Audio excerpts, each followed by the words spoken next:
Situation du côté du Sénégal, on va donc commencer par celle-là. Elle a suscité assez d'intérêt, assez d'enjeux. Donc, Cheikh Sadibou, finalement, le président Macky Sall renonce, ou est-ce qu'il a renoncé puisqu'il ne l'avait même pas annoncé par le passé. En tous les cas, il a pris beaucoup de personnes de court, y compris l'analyse qui a été faite dans l'émission d'hier. Oui, beaucoup de coups, c'est vrai. C'est une surprise.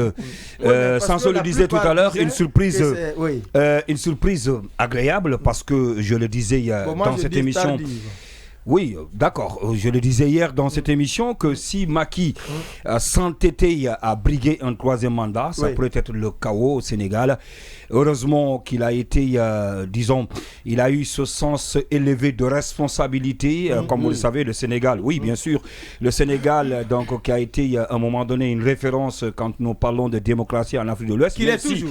Oui, qu'il est toujours. Mais sauf que cette démocratie a failli être sapée à un moment donné. Vous vous rappelez avec ces violences, ça a vacillé, bien sûr, parce que ce qui s'est passé au Sénégal ces derniers temps, c'était du jamais vu. On ne pouvait pas quand même imaginer qu'un pays comme le Sénégal, comme je le disais tout à l'heure, qui a été pendant très longtemps une référence en matière de démocratie en Afrique de l'Ouest, et derrière le Ghana, bien sûr, puisse enregistrer. Vous vous souvenez de cette université, cette grande université, et d'ailleurs la grande école de journalisme, je pense que c'est la deuxième même en Afrique francophone, si ma mémoire elle est fidèle, en matière de journalisme, qui a été attaquée, vandalisée, et la plus grande bibliothèque, tenez-vous bien, de Cheikh Anta Diop, qui a été donc qui a été brûlée. On parlait de, je pense que le responsable donc bibliothécaire qu'on a interrogé, qui parlait de plus de 200 000 œuvres qui sont parties en fumée, des choses qu'on ne pourra jamais reconstituer, en tout cas ça va être très compliqué, et sans oublier aussi les vices et les pertes en vie humaine. Donc une démocratie vacillée en ces moments-là de violence. Nous revenons maintenant sur le cas de Macky Sall, par rapport à ce qui s'est passé. Alors il faut que les choses soient claires. Ça c'est pas une victoire qu'on va mettre à l'actif de Sonko. C'est une victoire de tout le peuple sénégalais. Je pèse mes mots. Vous en voulez à Sonko, hein? Non, pas du tout. Vous l'avez toujours dans vos... Pas du tout. Je n'ai toujours dans aucunement. Non, pas du tout. Pas du tout. Je n'ai jamais. Là, il saute le pas. Je n'ai jamais connu Sonko. Au contraire. Vraiment. Une très grande enjambée. Ouais, au contraire, je devrais soutenir Sonko parce que j'ai bénéficié quand même d'une invite depuis donc de PASTEF. Oui, bien sûr. Bon, pas de PASTEF, mais d'une bonne partie, en tout cas, des collaborateurs de Sonko à Ziguinchor, son premier responsable du parti de PASTEF à Bignona, qui m'a invité le mois de juin passé. Donc, s'il y avait à soutenir, peut-être que j'allais donner mon soutien à Sonko. Mais je dis, c'est ma lecture de la chose. Alors, vous savez que le peuple sénégalais, dans l'esprit des Sénégalais, le troisième mandat, il n'en est pas question. Et je l'ai toujours dit lorsqu'il a été question, pour qui que ce soit. Mais cela est déjà dû à quoi? À l'éducation civique, c'est devenu à l'éducation morale. Bon, c'est devenu. C'est dû à quoi? En fait, moi je me dis que c'est par rapport. Oui, c'est par rapport à l'évolution, à l'histoire du pays, de leur mentalité. Depuis Senghor. Je rappelais ce matin que Senghor a été le premier, le seul président africain qui a quitté le pouvoir. Il n'est pas malade, il n'est pas décédé, il n'y a pas eu vacances de pouvoir, il n'a pas battu par les élections et on ne l'a pas poussé à sortir. Il n'y a pas eu coup d'État, son mandat n'était pas terminé. C'est le seul pays en Afrique de l'Ouest où il n'y a jamais eu de coup d'État. Où il n'y a jamais eu de coup d'État. Le seul qui n'a pas eu de coup d'État. Et Senghor est parti comme ça, il a laissé à un an de la fin de son mandat, il a donné à Diouf. Donc c'est une histoire, c'est l'histoire qui parle de ça. On quitte Senghor, on vient. Bien sûr. Ce pays a toujours eu cette chance d'être géré par les grands hommes Senghor d'État. cède donc le pouvoir à Abdou Diouf en lui disant ceci. Une seule phrase. N'accepte jamais que le peuple te lâche le premier. Il lui avait dit. Et donc il est parti dans ça, il a tenté le troisième mandat. Diouf, il n'a pas réussi. Abdoulaye Wade est venu. Troisième mandat, alternance 2000, vous vous rappelez. Abdoulaye Wade est venu, il a tenté, il n'a pas réussi. Alors là où Diouf a échoué, Wade a échoué, c'est pas Macky Sall qui allait réussir. Alors donc ça c'est dans l'esprit des Sénégalais qui ne voulaient pas du tout du troisième mandat. Maintenant ça a coïncidé avec ce lutte de Sonko, donc opposant farouche de Macky Sall, qui ne voulait pas que Macky Sall donc puisse briguer un troisième mandat. C'est ce qui a fait, c'est un mouvement d'ensemble. Sinon ce n'est pas parce que donc c'est Sonko qui a fait que le peuple sénégalais était sorti dans la rue pour demander à Macky de quitter. Maintenant que la chose elle est acquise, c'est-à-dire, c'est mon analyse, et après vous aurez le temps de dire votre point de vue sur la question. Maintenant que Macky est parti, il a désisté. Alors, on attend de voir le scénario qui va se produire. Le premier scénario, c'est quoi? C'est que Macky va préparer naturellement Karim Wade. Oui, mais il l'a dit. Karim Wade et Khalifa Niasse. Projet de loi justement pour reformer le code électoral. Et qui vont faire revenir ces deux-là, Khalifa Niasse et Karim Wade. Vous vous rappelez que Khalifa Sall aussi, c'est un poids lourd au Sénégal parce que il a battu les élections communales et communautaires. Vous vous rappelez quand il a battu non, il a toujours battu le parti présidentiel à Dakar. Il avait gagné les élections communales et communautaires. D'où d'ailleurs la frayeur qui avait animé Macky Sall à l'éliminer de la course présidentielle qui a suivi. Donc ça c'est le scénario, le premier. Le deuxième scénario c'est quoi? C'est activer encore la justice pour ce qui est de l'affaire de Adji Sarr. Vous vous rappelez cette histoire de viol. Là le peuple sénégalais ne va pas sortir pour procéder. Je ne pense pas. Oui, mais est-ce que le peuple n'a pas eu l'impression que Macky était en train d'instrumentaliser la justice? Non, tous ces Condé, je vous assure, le principal souci des Sénégalais, c'était d'empêcher Macky de briguer un troisième mandat. Maintenant que ce débat il est clos, et c'est d'ailleurs sur ça Sonko surfait aussi. Mais bien sûr, la preuve en est que je termine. Il n'est pas d'accord. Non, en 30 secondes. Je vous redonne la parole. Non, en 30 secondes, je termine. Si vous voulez après ne me donnez plus la parole, en 30 secondes. Alors, je termine pour. Alors ça, c'est noté. Ça, c'est le passionné. C'est consigné. Je termine par dire. On va l'écouter. Il y a même pas 48 heures, Sonko aussi a fait une déclaration pour dire quel que soit le choix de Macky Sall, qu'il appelait les militants et les sympathisants à sortir encore dans la rue. Est-ce que c'est fait? Oui, non, mais attention. Ce n'est pas fait. Il n'a pas fixé une date pour ça. Oui, quand il y a eu quand même des mais il dit quelque choix. Quel que soit le choix, ça veut dire que c'est. Ça veut pas dire que ce serait aujourd'hui. Oui, mais ça veut pas dire que ce serait aujourd'hui. Voilà. Le temps justifiera les moyens. Allez-y. Alors, quand il y a eu des grands successeurs, des grands prédécesseurs, il faut s'attendre aussi à des successeurs.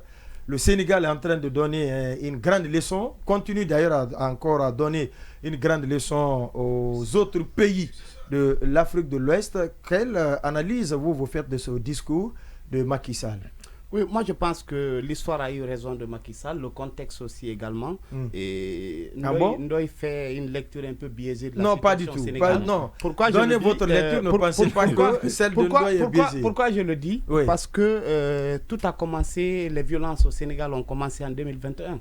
Il ne faut pas l'oublier, c'est lorsque l'affaire Adji Sarr a été portée devant les juridictions au Sénégal.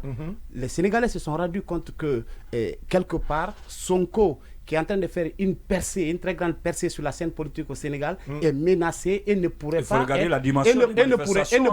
être candidat à la présidentielle de 2024. Tout est parti de là. 2025. Non, 2024. Parce qu'on est à 8 mois de la présidentielle. C'est en 2024. Donc, c'est pour dire que toutes ces violences qu'on a connues au Sénégal, toutes ces agitations qu'on a connues au Sénégal, c'est par rapport à la convocation de Sonko qui date de 2021.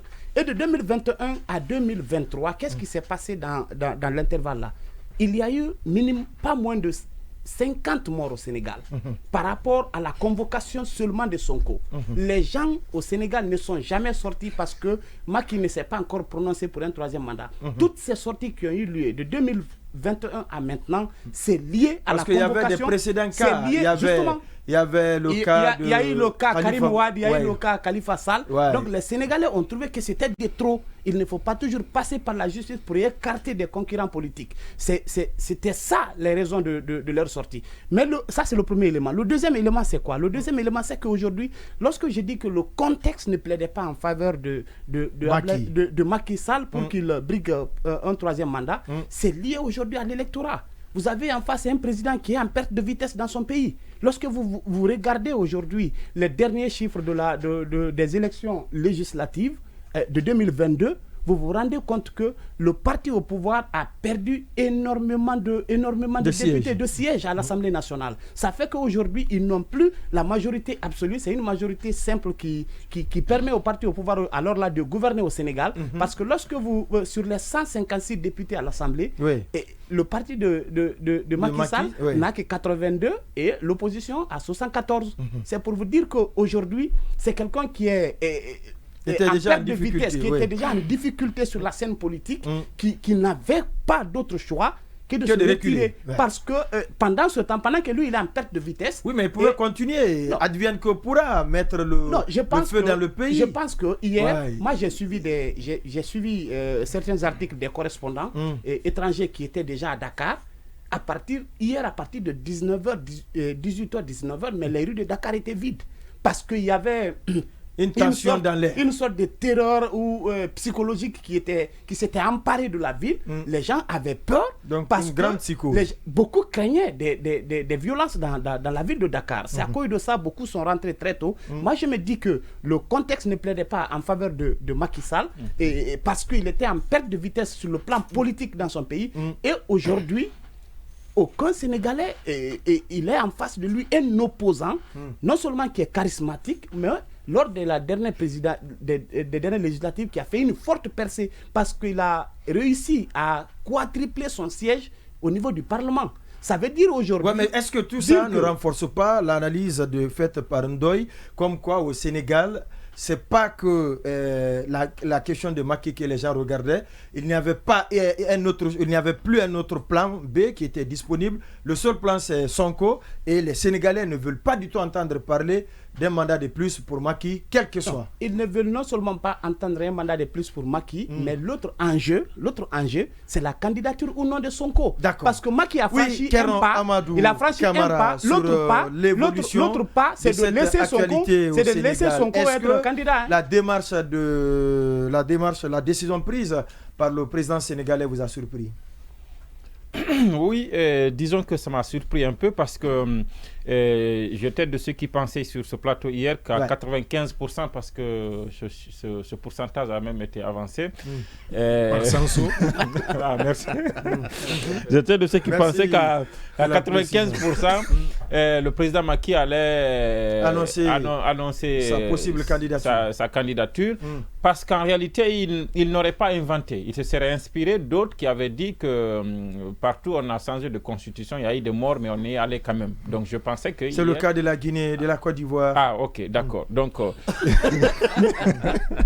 avance, donc, ça a été dit en Guinée, par exemple, par le président Alpha, que partout il y a eu changement constitutionnel, il y a eu des morts, mais il y en a eu. Donc le président Alpha avait pris cette posture, ça sent bien qu'il y aurait des morts, mais il est allé, il a obtenu son troisième mandat. Sauf que l'assise politique avec laquelle Alpha a affronté son troisième mandat, Macky ne l'avait pas, cette assise. Absolument. Non, mais non, vous ne pouvez pas dire ça avec... Non, parce que ça a réussi. Non, attention. Ça dépend de l'adversité. Ça dépend de l'opposition. Ça dépend de l'opposition. Alpha, il avait réussi quand même à amener son opposition, même à l'accompagner dans ce processus. C'est pas les mêmes assises. Et voilà, donc il y a cela, mais vous voyez bien qu'il était contraint. Le président était contraint et ça se lit dans son discours. Il n'y a qu'à relire son discours pour savoir que lui-même, il le dit qu'il avait les pieds et les... Non, il n'avait pas mis les Sénégalais au-dessus de sa personne. Il s'est rendu compte. Il s'est rendu compte à l'évidence qu'il ne pouvait pas. Parce qu'un président qui dit... j'ai suivi tout ce qui me rappelle que j'avais promis de ne faire que 2 mandats. Et ça fait 2 ans, 3 ans, depuis 4 ans que cela date. Après, il dit dans son discours quand même, j'ai le passage ici, pour ne pas le déformer.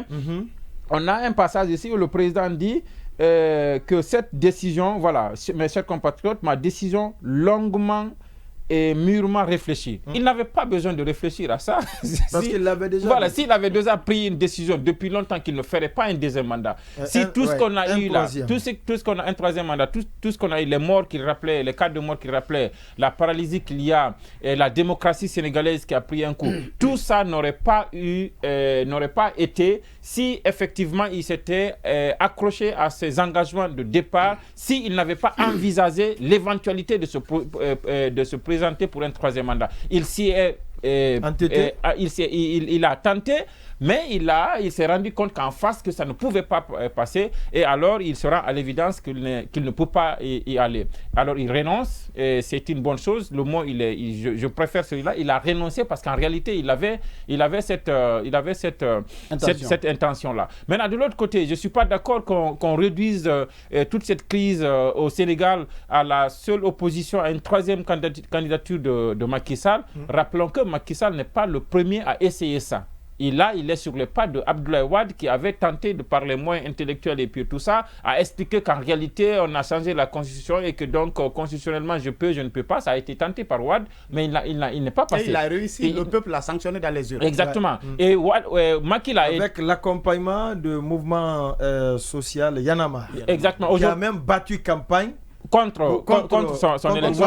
Et Macky, il a tenté, sauf que Wade est allé un peu plus loin que Macky Sall. On n'est pas donc surpris que celui qui viendra après Macky s'engouffre aussi dans la même brèche pour essayer la même chose. Maintenant, de l'autre côté, et je disais tout à l'heure que tout ça n'est pas qu'une opposition à une troisième candidature de Macky Sall.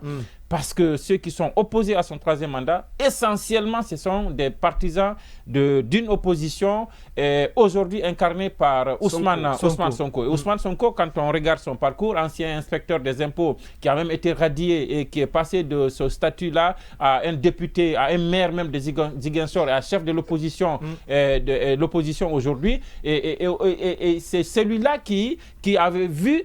Et ce sont ces militants qui ont vu leur espoir de le porter à la tête du pays menacé par... Il a des démêlés avec la justice. Justement, c'est ce que je vous explique. Non, c'est pour vous dire que la crise, on n'a fait que différer. Parce qu'il y a une partie qui est résolue. Macky ne sera pas candidat, d'accord. Mais les jours à venir, est-ce que des conditions seront créées pour maintenir Sonko dans la situation actuelle, c'est-à-dire qu'il ne puisse pas se présenter. Je pense que c'est à ce moment que reviendront les manifestations. Et justement là, on est d'accord que aujourd'hui, il y a comme une sorte de bloc de tout le monde contre Sonko. Les Khalifa Sall dont vous parlez, c'est leur seconde chance parce que Macky n'est pas là.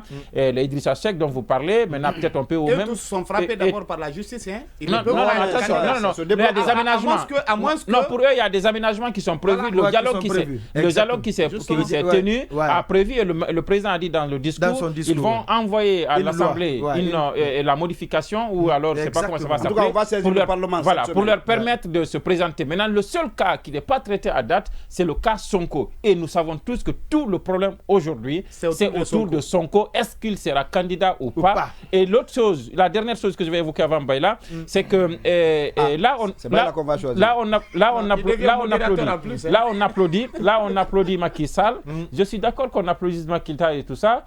Mais ne soyons pas naïfs. On a à côté, le président Ouattara avait dit qu'il ne se présentait pas à quelques mois de la présidentielle. Et après, il s'est présenté quand même. Après, il y a aussi la possibilité. Il y a aussi la possibilité d'un glissement électoral dont on ne parle pas. Même si le président a semblé le dire dans son discours en appelant le gouvernement à tenir les élections à bonne date. Il y a toutes ces possibilités-là. Pour le moment, il est très tôt d'applaudir cette sortie de Macky Sall tant qu'on n'aura pas su le sort qui est réservé. Il y a l'ancien président du Niger qui a fait un tweet dans lequel il a dit ceci. Le président Macky Sall, c'est Mamadou Issoufou, bien entendu.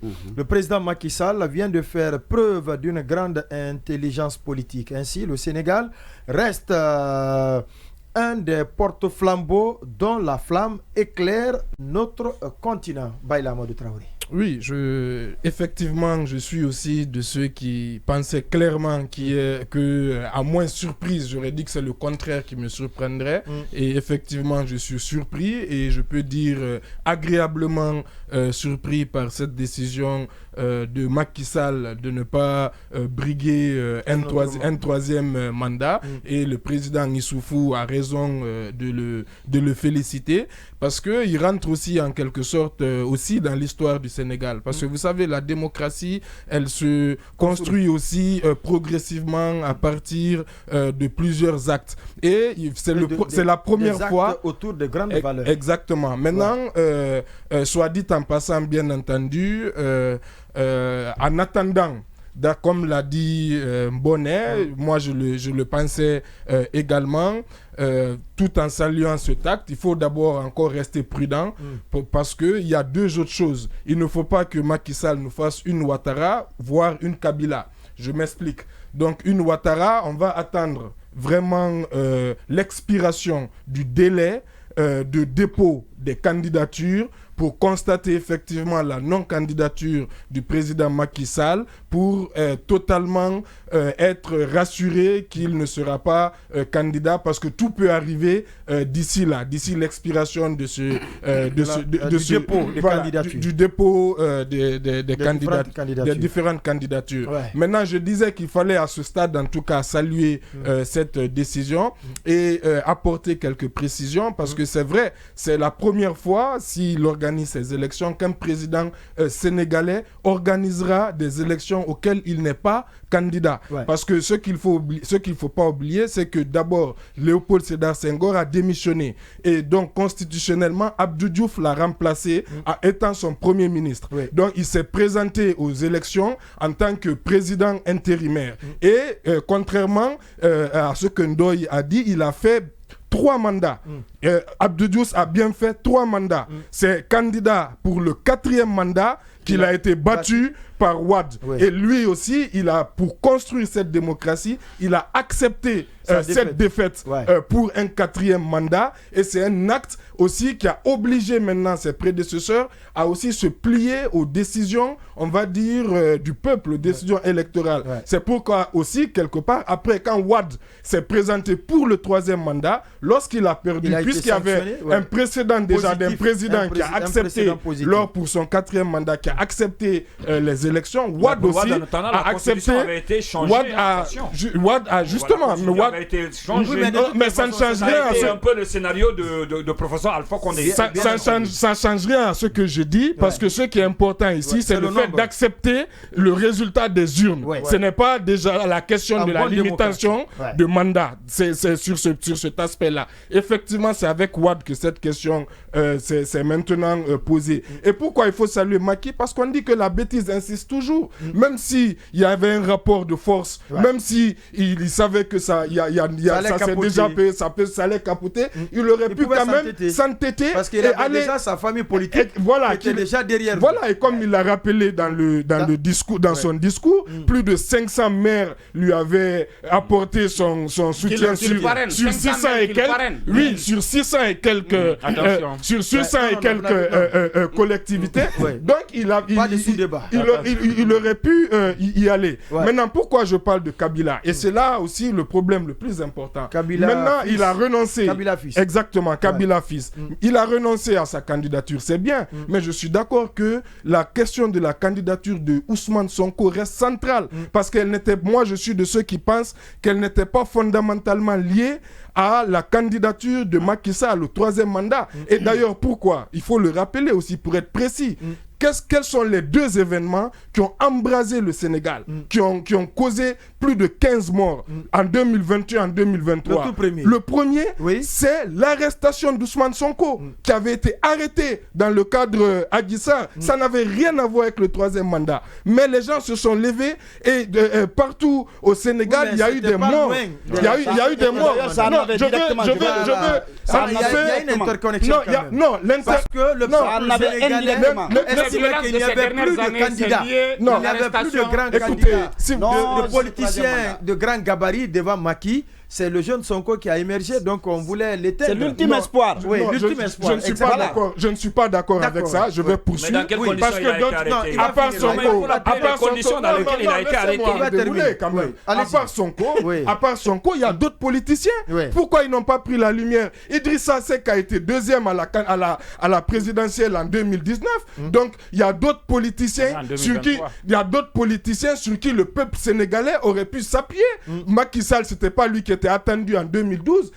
Finalement, le peuple sénégalais s'est tourné vers lui parce qu'il a incarné. Si on éliminait Sonko et qu'il n'y avait pas d'autres problèmes, un autre politicien émergerait. Mais le discours de Sonko, aucun autre politique aujourd'hui au Sénégal a sa teneur du discours que Khalifa Sall, Karim Wade dont vous parlez. Ce n'est pas les mêmes positionnements politiques sur les questions panafricaines, sur la question de la France, sur la question de la France-Afrique, sur la question de la jeunesse et le discours de Macky le deuxième élément. Le deuxième, c'est encore mars 2023. C'est quoi? La simple condamnation de Sonko. Oui. Même pas encore son arrestation. C'est la simple condamnation de Sonko. En tout cas, il est condamné. Il est en résidence. C'est la simple condamnation il est chez lui en résidence. C'est la simple condamnation de Sonko qui a mis le feu aux poudres. Ouais. Donc pourquoi je parle de Kabila, je parlais d'Idrissa Seck, moi qui peux avoir la tentation de choisir le prochain président. Et je pense que les Sénégalais ne sont pas dupes. Je viens de démontrer que la candidature Kabila, entre Martin Fayoulou qui a gagné les élections selon les différents résultats attestés par les structures compétentes face à Tshisekedi. C'est Tshisekedi qui a été et que le ministre de la Défense et que le ministre des Affaires étrangères des parrains français avait qualifié de compromis à l'africaine en parlant de Kabila. Donc ce genre de compromis à l'africaine, à mon humble avis, je pense que le Sénégal ne se laissera pas faire. Le Sénégal ne se laissera pas faire. Baïla s'est préparé pour aborder la question liée à ce premier sujet. Allez-y. Les conditions dans lesquelles ce gars a été arrêté de façon violente, ça n'importe quel leader politique, les gens allaient se soulever, même ici, le plus petit politique, permettez-moi l'expression, on l'arrête dans ces circonstances, on sait comment il dit. On sait comment il a été arrêté. Naturellement, la violence allait s'en suivre forcément. Ce n'est pas surprenant, ce n'est pas étonnant. D'abord, sur le statut du Sénégal comme une démocratie, moi je pense qu'il faut le relativiser. C'est pas parce que Macky a renoncé à son troisième mandat que ça fait du Sénégal une démocratie parfaite. Parce que moi-même... c'est quand même le seul pays où il n'y a jamais eu de coup d'État. Oui, non, mais je veux vous dire, personnellement, c'est quand même une grande avancée. J'ai écouté des plusieurs alternances. Non, si vous sortez le discours d'hier du contexte du Sénégal, le Sénégal, la Guinée n'a rien à envier au Sénégal. Si vous prenez... Sansou. Non, je vous dis... C'est trop dire. Non, prenez par exemple... Allez-y. J'ai été étonné même hier que Macky, dans son discours, salue le professionnalisme des forces de l'ordre. Alors que l'État lui-même a reconnu qu'il y a eu 16 morts dans la répression des manifestations du début juin. Écoutez, est-ce que nous sommes dans une démocratie quand les élus locaux qui savent que Macky Sall ne devait pas se présenter peuvent venir lui dire de se présenter? Est-ce que nous sommes en démocratie? Si Macky n'avait pas... Mais le droit lui permettait, la loi lui permettait. Écoutez. Ça, il faut le dire. Non, écoutez, moi je dis... En se présentant, il ne violait pas du tout une loi. Macky... La loi, selon certains, ça c'est sujet à débat. Permettez. Moi je dis... Je ne parle même pas du débat juridique. Macky dit qu'il a le code de l'honneur. Est-ce que ça veut dire que les élus locaux, eux, n'en ont pas? Ils auraient pu eux-mêmes avoir cette prédisposition-là et savoir que ça menaçait le Sénégal, ça écornait l'image du Sénégal pour ne pas épouser ça. Non, donc, le code d'honneur par rapport à sa parole donnée, je sais. Que les maires n'ont pas donné. Non, je veux dire par exemple, est-ce que vous pensez que si dans un pays, tout votre entourage n'a pas le code de l'honneur, est-ce que c'est un avantage pour vous en tant que chef? Si tout le pays, toute la marche du pays ne dépend que du code de l'honneur du seul président, si autour de vous... Oui, mais autrement, on peut dire ce que vous dites autrement. Oui. Est-ce que dans un pays, puisque d'ailleurs c'est monnaie courante en Guinée, on dit non, le chef est bon, mais c'est son entourage. Personnellement. Est-ce que Macky n'a pas montré que le chef... In fine, c'est lui qui prend la dernière décision. Pour moi, on peut venir lui dire ici, ça, de l'autre côté. Mais s'il veut décider, il décide. À ce débat, il n'y a pas une réponse tranchée. C'est à chaque contexte, même au Sénégal. Demain, un autre président peut vouloir tenter, mais qu'il soit dissuadé par son entourage. Il n'y a pas une réponse tranchée. Mais ici, l'entourage voulait. Non, oui, non, c'est ce que je dis. Un certain entourage. Non, et personne. Non, tous les élus. Non, ça c'est l'entourage qu'on a mis en avant. 512. De toutes les façons. Voilà. Et on va dire que l'entourage le voulait. Oui, mais lui, il s'est affranchi de son entourage. Oui, et personnellement, ça ne me rassure pas. Si cet entourage-là le veut, ça ne me rassure pas pour la démocratie. Parce que ça veut dire que le Sénégal, le destin du Sénégal ne dépendait qu'un seul individu. Et ça ne me rassure pas parce qu'un individu est mortel. Il faut trouver au sein de la société une masse critique de gens qui soient capables de maintenir les valeurs et les principes. Qui s'attachent aux principes. Manifestement, ce n'était pas le cas dans le cas du Sénégal. Un autre élément. Pour ce qui est du contenu du discours, j'ai noté la diabolisation de l'opposition. C'est-à-dire, j'ai envie de dire que les 2/3 de son discours étaient consacrés à l'opposition qu'il a systématiquement diabolisé. Et même des menaces. Voilà. Et quand je parle ici opposition, je parle de Sonko, en réalité. En particulier. Quand je parle... Même s'il ne l'a pas nommé. Il ne l'a pas nommé. C'est Sonko. C'est le principal opposant. Allez-y. Alors, je dis ça parce que dans ce discours, il a aussi affirmé toute sa détermination à ne pas laisser un seul cadeau à Sonko. Ouais. Parce qu'il a dit, il ne serait pas candidat. Mais d'ici le 2 avril 2024, il va assurer toutes les charges de sa fonction avec responsabilité et fermeté. Ça, c'est un message qui s'adressait particulièrement à Sonko. Surtout fermeté. Voilà. Et maintenant, moi je dis, et ça c'est à ce niveau où on diverge, moi personnellement, Sonko, c'est un phénomène créé par Macky. Ad vitam aeternam. Il n'aurait pas pu exister. Il n'aurait pas pu exister si Macky n'avait pas existé. Sonko. Comment? Personnellement. Vous l'avez dit. Écoutez, quand on a arrêté Karim Wade, on a arrêté Khalifa Sall. On a arrêté Khalifa Sall. Et qu'on entretienne des velléités de troisième mandat. Est-ce que vous laissez le choix aux Sénégalais, un autre choix aux Sénégalais que de se raccrocher à celui qui fait office d'opposant du moment? Mais pourquoi pas un autre opposant? Non, attendez. Vous savez, même en 2012, Macky, ce n'est pas que les Sénégalais ont voté Macky. Les Sénégalais ont sanctionné Wade. Ouais. C'est-à-dire, mais comment il a fait pour arriver au deuxième tour? Attention, il y avait combien de candidats au premier tour? Pourquoi c'est lui qui est arrivé au deuxième tour? Non, là, Y'en a marre a battu campagne contre Wade. Oui. Ouais. Le vote était mais le premier tour, ouais. il y avait plusieurs autres candidats. Il parle du second tour. Voilà. Oui, non, justement, et moi je dis pour arriver au second tour, il faut une assise. Et même l'exemple que... Je suis d'accord avec Sanso que c'est Macky et Sonko est une fabrication de Macky. Parce que tout est parti d'où? Tout est parti de son divorce avec Macky Sall. Lorsque en 2012, et même il a déblayé le terrain pour lui. Inspecteur d'État, simple inspecteur d'État, il avait dénoncé à l'époque la corruption. En tout cas, justement, donc c'est Sonko qui s'est construit à partir de l'inspection d'État. Ce n'est pas Macky Sall. On va avancer là. Si vous permettez que s'agissant de sa candidature ou pas, le Conseil constitutionnel avait tranché sur la question en faveur. Il y avait eu un avis favorable. Comme dans tous les troisième mandats. Soit dit en passant. Comme dans tous les troisième mandats contestés, le Conseil constitutionnel le valide toujours. Voilà, il faut le préciser. Donc ce n'est pas une garantie. Que je voudrais dire. Et c'est peut-être un parallèle avec le cas de la Guinée. Parce que aujourd'hui, je suis de ceux qui pensent que c'est pas Macky qui a reculé, c'est les Sénégalais qui ont dit non. Je suis de ceux qui le pensent. Naturellement, je le félicite de ne pas s'être entêté, mais je pense qu'il s'est rendu compte que ça ne marcherait pas. Du coup, la question est de savoir pourquoi ça n'a pas marché au Sénégal, mais que ça a marché en Guinée. Personnellement, je vois deux éléments. Peut-être le rôle de la société civile. Vous savez, aujourd'hui, nous sommes tous confrontés à ce type de débat, mais la société civile sénégalaise, depuis l'époque Y'en a marre, a réussi à se mettre en marge de la politique. Totalement en retrait. En retrait. Du coup, les gens ont gardé la légitimité auprès des populations. Et quand ils décident d'engager une bataille, ça suscite de l'adhésion. Ouais. Donc, je pense que ça, c'est un élément. Le deuxième élément... Alors qu'en Guinée, non, pertinent. Voilà. Et même au Burkina aujourd'hui, le balai citoyen ne peut plus faire quelque chose pratiquement. Parce que les gens on va même ont en parler pactisé... tout à l'heure avec le mouvement syndical. Voilà, les gens ont pactisé avec les pouvoirs passés. Crucial, oui. Et aussi le Sénégal, par rapport notamment à la Guinée, je pense qu'il y a la dimension unité. Vous savez, quand vous disiez tout à l'heure qu'Alpha Condé l'a réussi, il y avait une assise politique. Mais je pense qu'aussi le contexte lié au débat communautaire en Guinée a pesé dans la lutte balance contre le troisième mandat en Guinée.